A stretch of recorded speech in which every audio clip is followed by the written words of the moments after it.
Bonsoir Hervé. Bonsoir. Ça va marcher. Bonsoir. Voilà, impeccable. Alors, est-ce que c'est le rôle de l'éducation nationale de faire de l'instruction idéologique aux tout petits? Est-ce que c'est son rôle?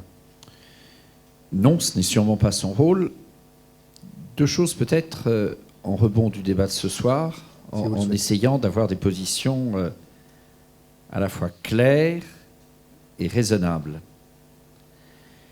Cela a été dit, Edwige Antier, qui est une pédiatre reconnue, en dehors d'avoir été députée, a souligné récemment combien les jeunes enfants, les enfants, sont dans une période de latence qui ne revendique pas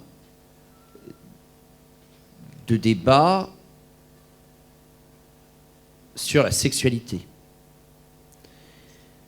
Ça a sans doute du sens, sûrement du sens, de parler d'éducation sexuelle au collège. Mais si j'écoute Edwige Antier, moi je ne suis pas spécialiste de tout, mais un esprit raisonnable comme celui d'Edwige Antier, je l'écoute toujours attentivement. Cela n'aurait pas beaucoup de sens en maternelle et au primaire. Et donc, la question, d'une manière ou d'une autre, de l'éducation sexuelle d'enfants jeunes n'a pas beaucoup de sens. Premier point. Deuxième point, autour, votre question en réalité revient au débat sur l'idéologie du genre.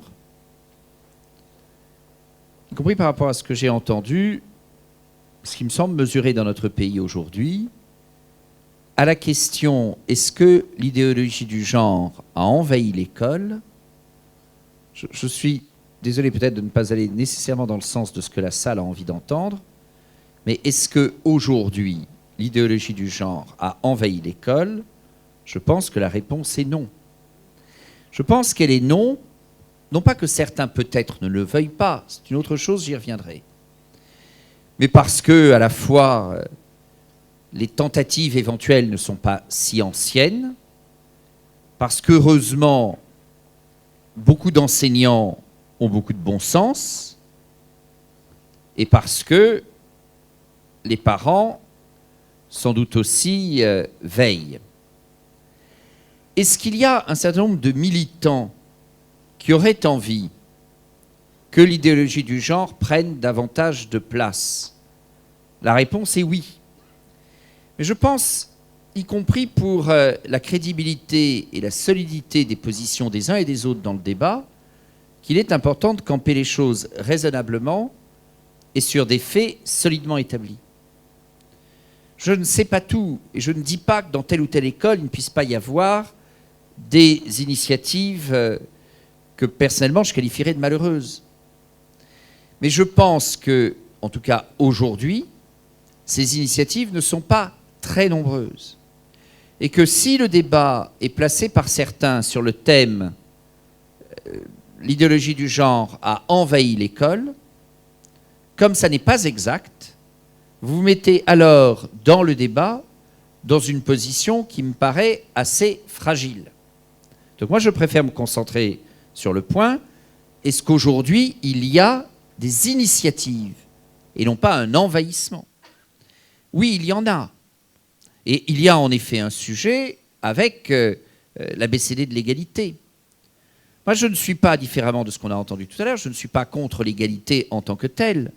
Tout dépend cependant de ce qu'on appelle l'égalité. L'égalité n'interdit pas la différenciation, l'égalité n'interdit pas la complémentarité.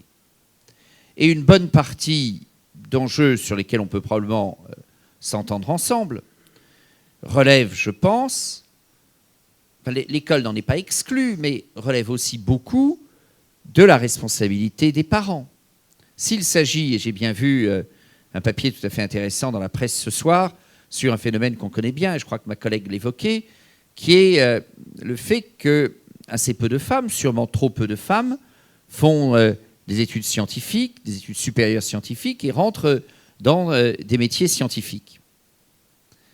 Est-ce que cette affaire de débat de genre à l'école. Je ne le crois pas.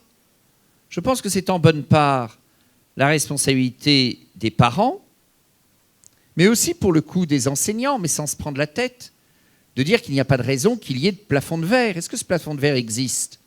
Sans doute, probablement. Au passage d'ailleurs, ce plafond de verre a été, je ne dis pas qu'il ne fallait pas introduire la mixité, mais ce plafond de verre a été déplacé à certains moments par l'introduction de la mixité. Je prends un exemple qui est cité dans le papier de la journaliste du Monde ce soir, qui est celui d'accès des jeunes filles aux écoles normales supérieures. Je pense qu'il est très bien aujourd'hui que les écoles normales supérieures soient mixtes et que les concours soient mixtes. La réalité historique n'en est pas moins. C'est juste un énoncé historique objectif.